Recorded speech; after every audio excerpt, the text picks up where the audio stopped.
तो बच्चों हम पढ़ रहे थे पीरियोडिक टेबल और आज का हमारा टॉपिक है एटॉमिक साइज।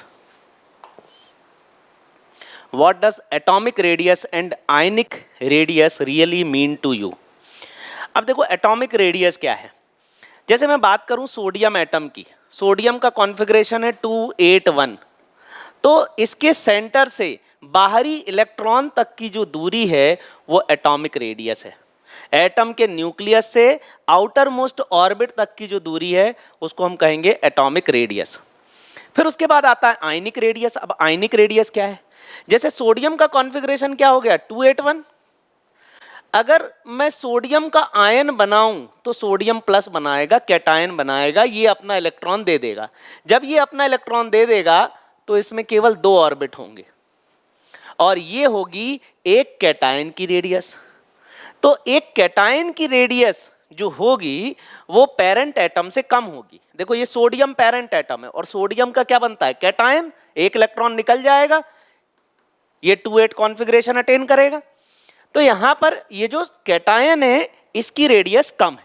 तो आयनिक रेडियस में 2 तरह की आयनिक रेडियस है, एक होती है कैटायनिक, एक होती है एनायनिक। तो कैटायन की कम होगी।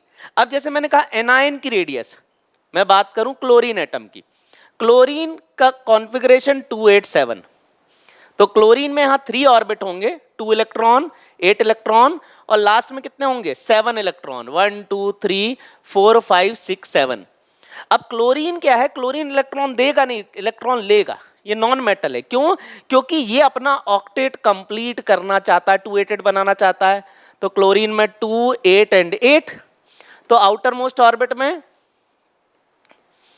8 इलेक्ट्रॉन हो जाएंगे। तो अब ये था क्लोरीन और ये हो गया क्लोरीन माइनस, तो ये हो गया एनायन। कौन सा एनायन? Chloride anion. तो यहां पर ये जो एनायन है ये पेरेंट एटम से बड़ा है। क्यों बड़ा है? क्योंकि इलेक्ट्रॉन बढ़ने से अंदर और बाहर के इलेक्ट्रॉन के बीच रिपल्शन बढ़ जाएगा और इसी को हम कहते हैं स्क्रीनिंग इफेक्ट। तो यहां पर जो एनायन है वो पेरेंट एटम से बड़ा है। पेरेंट एटम मतलब जिससे वो बना हुआ है। ठीक वैसे ही यहां पर ये जो सोडियम कैटायन है वो पेरेंट एटम से छोटा है। तो यहां पर आयनिक रेडियस क्या है कि भाई न्यूक्लियस से आउटर मोस्ट ऑर्बिट तक की ही डिस्टेंस है, लेकिन ये एक आयन की है और कैटायन की है तो कैटायनिक रेडियस, एनायन की है तो anionic radius. What are the factors affecting atomic size. अब एटॉमिक साइज को अफेक्ट करने वाले फैक्टर क्या क्या हैं? उसमें सबसे पहला है इफेक्टिव न्यूक्लियर चार्ज, इसको हम Z इफेक्टिव भी कहते हैं। अब ये इफेक्टिव न्यूक्लियर चार्ज क्या है? देखो न्यूक्लियस में प्रोटॉन है, प्रोटॉन क्या है? पॉजिटिवली चार्ज है, ये बाहर के इलेक्ट्रॉन को अपनी तरफ अट्रैक्ट करेगा। तो ये जो इलेक्ट्रॉन है ये न्यूक्लियस द्वारा अट्रैक्टेड है, ये जो बाहर का इलेक्ट्रॉन है ये भी न्यूक्लियस द्वारा अट्रैक्टेड है। अब देखो यहां पर ये फोर्स ऑफ अट्रैक्शन, अब जैसे मैं इस इलेक्ट्रॉन की बात करूं इसमें फोर्स ऑफ अट्रैक्शन लग रहा है, या इस इलेक्ट्रॉन की मैं बात करूं इसमें भी फोर्स ऑफ अट्रैक्शन लग रहा है, लेकिन इस इलेक्ट्रॉन में इस इलेक्ट्रॉन द्वारा फोर्स ऑफ रिपल्शन भी लग रहा है। इसलिए हमने क्या कहा effective nuclear charge. Effective nuclear charge वह फोर्स ऑफ अट्रैक्शन है जो कि न्यूक्लियस और बाहरी इलेक्ट्रॉन के बीच लग रहा है, जो कि इलेक्ट्रॉन को पकड़ के रख रहा है, तभी इलेक्ट्रॉन न्यूक्लियस के चारों तरफ चक्कर लगा रहा है। क्यों? क्योंकि न्यूक्लियस के प्रोटॉन ने बाहर के इलेक्ट्रॉन को पकड़ रखा है एक फोर्स ऑफ अट्रैक्शन से, और उसी को हम कहते हैं इफेक्टिव न्यूक्लियर चार्ज। अब देखो ये इलेक्ट्रॉन इसको रिपेल कर रहा है, यहां फोर्स ऑफ रिपल्शन है, 2 इलेक्ट्रॉन के रिपल्शन को हमने क्या कहा स्क्रीनिंग इफेक्ट, और यहां पर न्यूक्लियस और इलेक्ट्रॉन के बीच क्या है फोर्स ऑफ अट्रैक्शन है, और यही फोर्स ऑफ अट्रैक्शन है इफेक्टिव न्यूक्लियर चार्ज। अब इसके बाद अगर Z इफेक्टिव बढ़ेगा, ध्यान से सुनना, अगर इफेक्टिव न्यूक्लियर चार्ज बढ़ेगा मतलब प्रोटॉन की संख्या न्यूक्लियस में बढ़ेगी, और प्रोटॉन की संख्या अगर न्यूक्लियस में बढ़ेगी तो ये बाहर के इलेक्ट्रॉन को अपनी तरफ अट्रैक्ट करेगा जिससे साइज कॉन्ट्रैक्ट होगा। तो what are the factors affecting atomic size? तो सबसे पहला effective nuclear charge. Effective nuclear charge बाहरी इलेक्ट्रॉन को खींचेगा जिससे साइज कॉन्ट्रैक्ट होगा। उसके बाद अगला इफेक्ट है शील्डिंग एंड स्क्रीनिंग इफेक्ट, मतलब effective nuclear charge is inversely proportional to size. अगर Z इफेक्टिव बढ़ेगा, न्यूक्लियर चार्ज बढ़ेगा, फोर्स ऑफ अट्रैक्शन बढ़ेगा, साइज कॉन्ट्रैक्ट होगा। अब इसके बाद आता है शील्डिंग इफेक्ट, स्क्रीनिंग इफेक्ट। अब मैंने पहले ही बताया था, जो आउटर ऑर्बिट इलेक्ट्रॉन है और जो इनर ऑर्बिट इलेक्ट्रॉन है, उनके बीच, इलेक्ट्रॉन के बीच जो रिपल्शन है उसको हम कहेंगे शील्डिंग इफेक्ट या स्क्रीनिंग इफेक्ट। अगर शील्डिंग इफेक्ट ज्यादा है मतलब इंटर इलेक्ट्रॉनिक रिपल्शन ज्यादा है, एक ऑर्बिट के इलेक्ट्रॉन दूसरे ऑर्बिट के इलेक्ट्रॉन को रिपेल कर रहे हैं, जैसा कि एनायन में हो रहा था अभी, जैसे मैंने क्लोराइड एनायन बनाया था तो एक इलेक्ट्रॉन एक्स्ट्रा आ गया था, तो इलेक्ट्रॉन के बीच रिपल्शन बढ़ गया था। अब इलेक्ट्रॉन के बीच रिपल्शन अगर बढ़ जाएगा तो साइज बढ़ जाएगा। तो स्क्रीनिंग इफेक्ट या शील्डिंग इफेक्ट बढ़ने से इलेक्ट्रॉनिक रिपल्शन बढ़ेगा और साइज भी बढ़ेगा। What is effective nuclear charge? तो यहां पर इफेक्टिव न्यूक्लियर चार्ज की डेफिनेशन बताई है।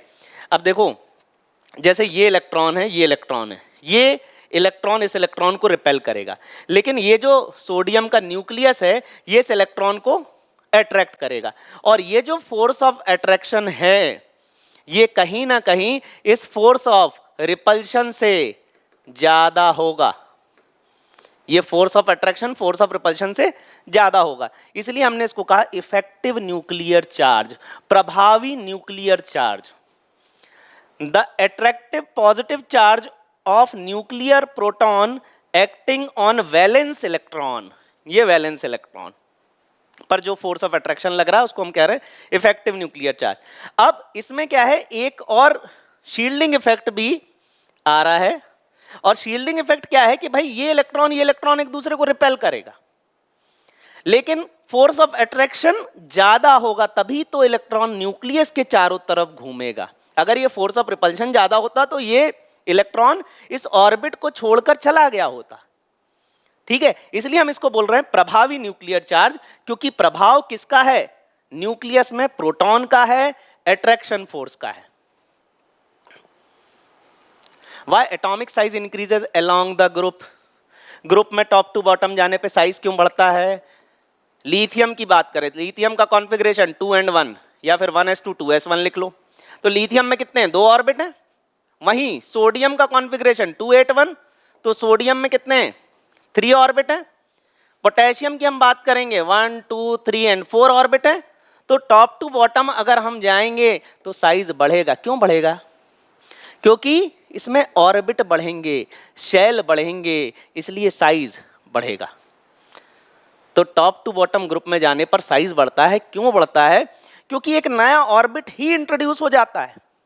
बोहर ने रेडियस ऑफ nth ऑर्बिट का फॉर्मूला दिया था 0.529 n स्क्वायर बाई z। अब यहां पर n क्या है, ऑर्बिट नंबर। अब देखो यहां पर रेडियस r1 है, ठीक है। अब सेकेंड रेडियस, अगर मैं सेकेंड ऑर्बिट की बात करूं तो रेडियस क्या हो जाएगी, 4 टाइम्स ऑफ r1। फिर थर्ड ऑर्बिट की बात करूं तो ये 9 टाइम्स ऑफ r1 हो जाएगी। मतलब n का स्क्वायर होगा 1 का स्क्वायर, 2 का स्क्वायर 4, 3 का स्क्वायर 9 और 4 का स्क्वायर 16। तो ये जो एटम में रेडियस बढ़ती है ना, ये स्क्वायर की फॉर्म में बढ़ती है। जैसे यहां पर r1 है तो दूसरी हो जाएगी 4r1, थर्ड हो जाएगी 9r1, फोर्थ हो जाएगी 16r1, ऐसे बढ़ेगी। ठीक है, तो देखो एक ऑर्बिट का बढ़ना बहुत ज्यादा इफेक्टिव है। अगर एक ऑर्बिट बढ़ रहा है ना तो रेडियस जो है मल्टीपल टाइम्स बढ़ती है, 1 का स्क्वायर, 2 का स्क्वायर। व्हाट इज शील्डिंग और स्क्रीनिंग इफेक्ट? देखो इंटर इलेक्ट्रॉनिक रिपल्शन, बाहरी और अंदर इलेक्ट्रॉन का आपस में एक दूसरे को रिपेल करना शील्डिंग और स्क्रीनिंग इफेक्ट कहलाता है, और इससे एटम के साइज में बढ़ोतरी होती है। Why atomic size of aluminium is greater than gallium? बहुत अच्छा क्वेश्चन है। अब पहले समझना, boron, aluminium, gallium, indium, thallium. अभी तक मैं क्या बोल रहा था, डाउन द ग्रुप जाएंगे साइज बड़ा होगा। तो इस हिसाब से एल्यूमिनियम का साइज गैलियम से छोटा होना चाहिए, गैलियम तो नीचे है। तो यहां पर ऐसा होना चाहिए था कि गैलियम को एल्यूमिनियम से बड़ा होना चाहिए था, लेकिन यहां पर जो गैलियम है वो एल्यूमिनियम से छोटा है। ऐसा क्यों? अब समझना बात को। एल्यूमिनियम में डी इलेक्ट्रॉन नहीं थे, लेकिन गैलियम में क्या आ गए? डी इलेक्ट्रॉन आ गए, इनर डी ऑर्बिटल आ गया, क्योंकि यहां पर गैलियम के पहले वो डी वाली ट्रांजिशन सीरीज आती है, डी इलेक्ट्रॉन्स आते हैं। अब जो डी इलेक्ट्रॉन हैं उनका शील्डिंग इफेक्ट बहुत कम है। शील्डिंग इफेक्ट मतलब रिपल्शन पावर। अब समझना शील्डिंग क्या है। जैसे मान लो कि इलेक्ट्रॉन बहुत कुछ इस पैटर्न में घूमे, जैसे कोई चीज, जैसे टॉर्नेडो है, टॉर्नेडो अगर घूमेगा तो अपने आसपास की चीजों को अपनी तरफ खींचेगा। अब समझना इस बात को, अगर ये न्यूक्लियस है और जो डी इलेक्ट्रॉन है उनका जो डबल डंबल शेप है, वो इलेक्ट्रॉन इस तरीके से ऑसिलेट कर रहे हैं कि बाहर के इलेक्ट्रॉन को अपनी तरफ खींच रहे हैं। उस तरह का उनमें मोशन हो रहा है कि उस तरह का रोटेशन हो रहा है जैसा टॉर्नेडो में होता है, तो वो बाहर की चीजें अपनी तरफ खींचता है। वैसे ही आप समझ लो जो डी और एफ के इलेक्ट्रॉन होते हैं उनमें इस तरीके से मोशन होता है कि वो बाहर के इलेक्ट्रॉन को अपनी तरफ खींचते हैं, मतलब वो रिपेल नहीं करते। उनका जो रोटेशन होता है, उनका जो मोशन होता है, वो बाहर के इलेक्ट्रॉन को अपनी तरफ खींचेगा, अपनी तरफ खींचेगा। तो इसको हम बोलते हैं poor shielding effect.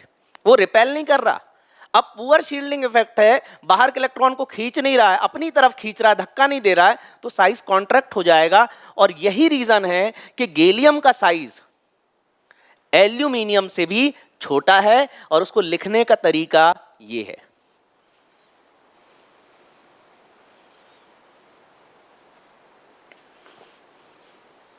Why atomic size decreases along the period? Period में लेफ्ट टू राइट जाने पर एटॉमिक साइज क्यों डिक्रीज होता है? देखो, अभी मैंने आपको साइज को अफेक्ट करने वाले दो फैक्टर बताए। सबसे पहला effective nuclear charge. Effective nuclear charge is inversely proportional to size. अगर Z इफेक्टिव बढ़ेगा, Z इफेक्टिव कब बढ़ेगा? जब प्रोटॉन बढ़ेंगे। अगर न्यूक्लियस में प्रोटॉन ज्यादा है, अब देखो यहां पर क्या है, 11 प्रोटॉन, 12 प्रोटॉन, 13 प्रोटॉन, 14, 15, 16, 17, 18। तो जैसे जैसे प्रोटॉन संख्या बढ़ती जाएगी, जैसे जैसे न्यूक्लियस में प्रोटॉन बढ़ते जाएंगे, प्रोटॉन की संख्या बढ़ती जाएगी, ये बाहर के इलेक्ट्रॉन को अपनी तरफ अट्रैक्ट करेंगे, एक फोर्स से अट्रैक्ट करेंगे। और अच्छा, अब आप पूछोगे सर प्रोटॉन बढ़ रहे हैं, इलेक्ट्रॉन भी तो बढ़ रहे हैं। इलेक्ट्रॉन का बढ़ना उतना प्रभावशाली नहीं होता जितना प्रोटॉन का बढ़ना होता है।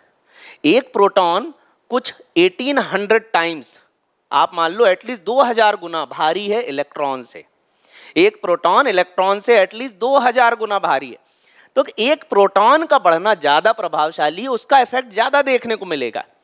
तो अब यहां पर जैसे ही प्रोटॉन बढ़ेंगे तो बाहर के इलेक्ट्रॉन को अपनी तरफ अट्रैक्ट करेंगे, जिससे साइज क्या होगा? साइज कॉन्ट्रैक्ट हो जाएगा। और इस तरीके से पीरियोडिक टेबल में जब लेफ्ट टू राइट जाएंगे तो Z इफेक्टिव बढ़ेगा, इफेक्टिव न्यूक्लियर चार्ज बढ़ेगा और साइज डिक्रीज होगा due to effective nuclear charge या Z effective. Why cation is smaller than parent atom? ये सोडियम का कॉन्फ़िगरेशन है 281।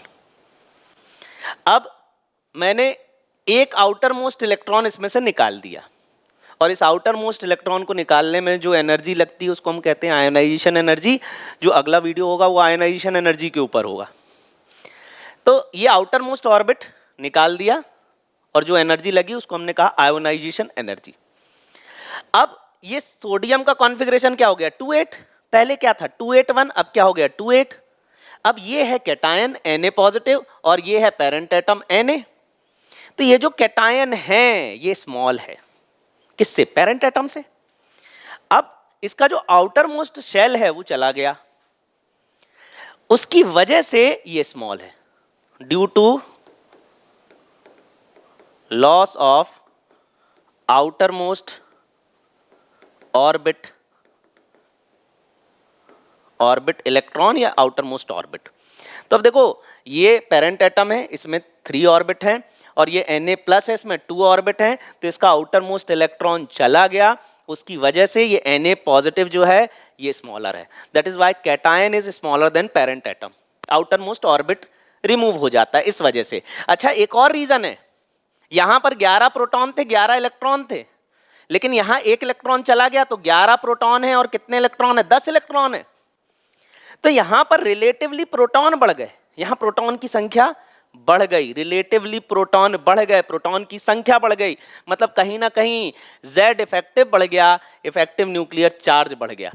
तो देखो, जब भी साइज की बात आएगी, इफेक्टिव न्यूक्लियर चार्ज की बात आएगी, स्क्रीनिंग इफेक्ट की बात आएगी, नंबर ऑफ ऑर्बिट्स की बात आएगी। Why anion is larger than parent atom? देखो, ये क्लोरीन का पेरेंट एटम है, क्लोरीन का कॉन्फ़िगरेशन 287 और क्लोरीन माइनस में 288, ये हो गया 288 और ये हो गया 287। तो यहां पर देखो, यहां इलेक्ट्रॉन बढ़ गए, इलेक्ट्रॉन बढ़ गए तो आपस में क्या बढ़ गया, स्क्रीनिंग इफेक्ट बढ़ गया। ये क्लोरीन एटम है, ये क्लोराइड एनायन है, और यहां स्क्रीनिंग इफेक्ट बढ़ जाएगा जिसकी वजह से साइज बढ़ जाएगा, size of anion is greater than parent atom. ठीक, आप ऐसा भी कह सकते हैं, हाँ, जैसे ये देखो, अब यहां पर इलेक्ट्रॉन की संख्या बढ़ी है, यहां पर 17 प्रोटॉन थे, 17 इलेक्ट्रॉन थे, लेकिन अब यहां 18 इलेक्ट्रॉन है, 17 प्रोटॉन है, तो रिलेटिवली प्रोटॉन कम हो गए, तो कहीं ना कहीं स्क्रीनिंग इफेक्ट बढ़ा है और Z इफेक्टिव कम भी हुआ है, इफेक्टिव न्यूक्लियर चार्ज कम हो गए। देखो, प्रोटॉन के कंपैरिजन में अगर इलेक्ट्रॉन बढ़ रहे हैं तो इफेक्टिव न्यूक्लियर चार्ज कम हुआ, क्योंकि इफेक्टिव न्यूक्लियर चार्ज प्रोटॉन की वजह से ही था। Which of the following species will have the largest and smallest size? चलो, अब ये साइज का जो ऑर्डर है, इसको निकालने का एक तरीका है। सबसे पहला जो पीरियड है 1 से चालू होता है, 2 पे खत्म होता है, हाइड्रोजन से हीलियम, तीसरा लिथियम से नियॉन, थर्ड सोडियम से आर्गन, ठीक है, और एक और लिख लो 19 से 36, हीलियम, नियॉन, आर्गन, क्रिप्टॉन, ठीक है। अब हमारे पास है मैग्नीशियम, मैग्नीशियम का एटॉमिक नंबर 12, एल्यूमिनियम का 13, तो मैग्नीशियम ये हो गया, एल्यूमिनियम ये हो गया, ठीक है। अब मैग्नीशियम +2 की अगर हम बात करें, +2 मतलब 2 इलेक्ट्रॉन चले गए, आउटर मोस्ट ऑर्बिट चला गया, तो मैग्नीशियम में कितने हो गए, 10 इलेक्ट्रॉन। अब मैग्नीशियम +2 में अगर 10 इलेक्ट्रॉन हो गए तो मैग्नीशियम +2 कहीं ना कहीं यहां पर आ गया, है ना, आउटर मोस्ट ऑर्बिट गायब हो गया।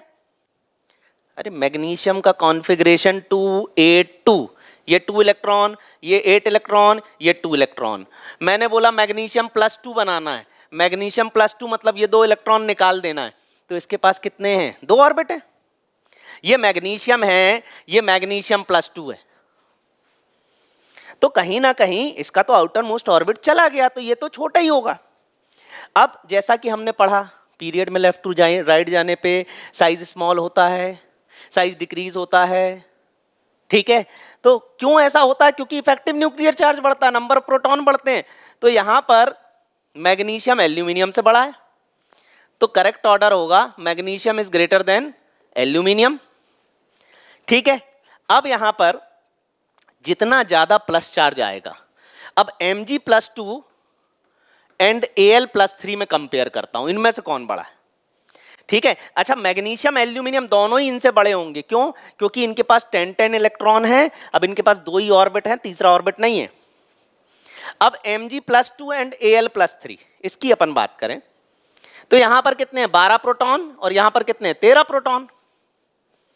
अब यहां 12 प्रोटॉन है, यहां 13 प्रोटॉन है, तो देखो इसका इफेक्टिव न्यूक्लियर चार्ज ज्यादा है, इसका Z इफेक्टिव ज्यादा है, तो इसका साइज और कॉन्ट्रैक्ट होगा, तो Mg+2 एंड Al+3 साइज का ये ऑर्डर होगा।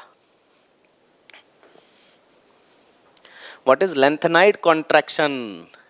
पीरियोडिक टेबल में 6th पीरियड में F ब्लॉक एलिमेंट्स आते हैं, और F ब्लॉक एलिमेंट की पहली सीरीज है लेंथेनाइड सीरीज, जो कि लेंथेनियम के बाद आती है। 57 होता है लेंथेनियम, और 58 से 71 तक ये 14 एलिमेंट होते हैं लेंथेनाइड एलिमेंट। और इनमें आ जाते हैं 4f इलेक्ट्रॉन। अब 4f इलेक्ट्रॉन जो है इनका स्क्रीनिंग और शील्डिंग इफेक्ट बहुत कम होता है, मतलब इनमें इंटर इलेक्ट्रॉनिक रिपल्शन नहीं होता। इंटर इलेक्ट्रॉनिक रिपल्शन नहीं होता और इस तरह का मोशन होता है कि वो बाहर के इलेक्ट्रॉन को अपनी तरफ खींचते हैं, मतलब there is contraction in size. तो पीरियोडिक टेबल में, सिक्स्थ पीरियड में पीरियोडिक टेबल में लेफ्ट टू राइट जाने पर साइज में रैपिड डिक्रीज देखने को मिलता है लेंथेनाइड सीरीज की वजह से, और वो साइज में रैपिड डिक्रीज है वो because of poor shielding effect of 4f electron. तो वही रीजन है लेंथेनाइड कॉन्ट्रैक्शन का। अब लेंथेनाइड कॉन्ट्रैक्शन की वजह से जैसे जिरकोनियम और हाफनियम, इनका साइज ऑलमोस्ट बराबर होता है। जिरकोनियम एंड हाफनियम ये ऑलमोस्ट बराबर साइज के होते हैं। तो कहीं ना कहीं यहां पर ये जो 4f इलेक्ट्रॉन है उनका पुअर शील्डिंग इफेक्ट इसका रीजन है लेंथेनाइड कॉन्ट्रैक्शन का। अच्छा, ऐसे ही एक्टिनॉइड की वजह से एक्टिनॉइड कॉन्ट्रैक्शन होगा, और एक्टिनॉइड कॉन्ट्रैक्शन और ज्यादा होता है, मतलब साइज और ज्यादा कॉन्ट्रैक्ट होता है लेफ्ट टू राइट जाने पर इन अ पीरियड, क्योंकि 5f का जो कॉन्ट्रैक्ट जो स्क्रीनिंग इफेक्ट है वो 4f से भी कम है, इस वजह से ऐसा होता है। Which of the following is correct order of increasing size? वही जो ट्रिक मैंने बताई थी, 1 से 2, 3 से 10, 11 से 18। अब देखो मैग्नीशियम, मैग्नीशियम का 12, मैग्नीशियम यहां पुट कर दो। फिर एल्यूमिनियम, एल्यूमिनियम 13 यहां पुट कर दो। फिर सोडियम प्लस, सोडियम प्लस देखो सोडियम में 11 होते हैं, एक इलेक्ट्रॉन निकल गया, सोडियम प्लस यहां कहीं पुट कर दो।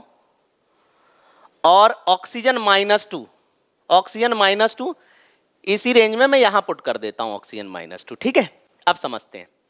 देखो डाउन द ग्रुप जाएंगे साइज बढ़ेगा, एक नया ऑर्बिट आ जाएगा, तो डेफिनेटली मैग्नीशियम एल्यूमिनियम का इन दोनों से ज्यादा होगा। अब पीरियड में लेफ्ट टू राइट जाएंगे तो इफेक्टिव न्यूक्लियर चार्ज बढ़ेगा, इसका मतलब मैग्नीशियम का एल्यूमिनियम से ज्यादा है। तो सबसे पहले मैग्नीशियम और फिर उसके बाद एल्यूमिनियम, सबसे ज्यादा मैग्नीशियम फिर एल्यूमिनियम। अब सोडियम प्लस एंड ऑक्सीजन की बात करते हैं, Na प्लस एंड O-2। यहां पर कितने हैं? 11 प्रोटॉन है, और यहां पर कितने हैं? 8 प्रोटॉन है। यहां पर कितने हैं? 10 इलेक्ट्रॉन, और यहां पर भी कितने हैं? 10 इलेक्ट्रॉन। अरे ऑक्सीजन में 8 इलेक्ट्रॉन होते हैं, -2 मतलब 10 हो गए। अरे यहां पर 11 इलेक्ट्रॉन होते हैं, एक चला गया तो क्या हो गया? 10 इलेक्ट्रॉन। दोनों में इलेक्ट्रॉन बराबर है। पॉइंट की बात समझना, यहां 11 प्रोटॉन है, यहां पर 8 प्रोटॉन है, मतलब इफेक्टिव न्यूक्लियर चार्ज किसका ज्यादा है? इलेक्ट्रॉन तो दोनों में बराबर है, आइसो इलेक्ट्रॉनिक है, तो effective nuclear charge sodium plus का ज्यादा है। तो O-2, तो सबसे पहले इसके बाद आएगा O-2 और फिर आएगा सोडियम प्लस। तो ये सही सीक्वेंस होगी। तो ये सीक्वेंस कहां पर है? Magnesium, aluminium, oxygen, sodium plus. In which list are atoms of the element beryllium, boron, magnesium and aluminium are arranged from smallest to largest?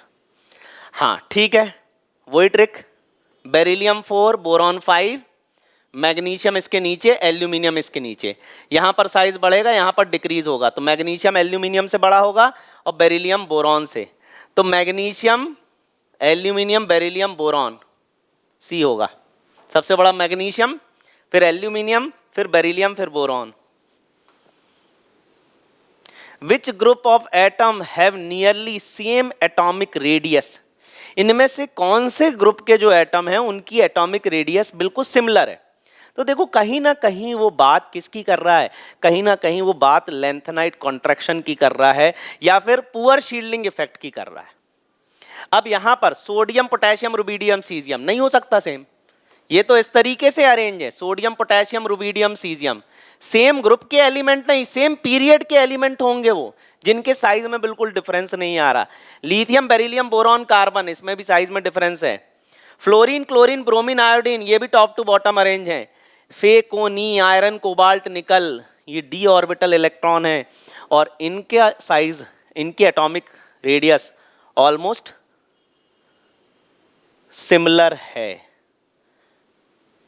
Iron, cobalt, निकल, ठीक है, इनकी सिमिलर। यहां पे विच, ये ग्रुप का मतलब देखो यहां पर ग्रुप लिखा है, इस ग्रुप को आप ऐसे मत समझना कि ये टॉप टू बॉटम वाले ग्रुप की बात कर रहा है, ठीक है, ये टॉप टू बॉटम वाले ग्रुप की नहीं है, वो बोल रहा है ये A group, B group, C group और डी ग्रुप, इस तरीके से पूछ रहा है। तो इसका करेक्ट ऑप्शन होगा C, due to poor shielding effect of d electrons.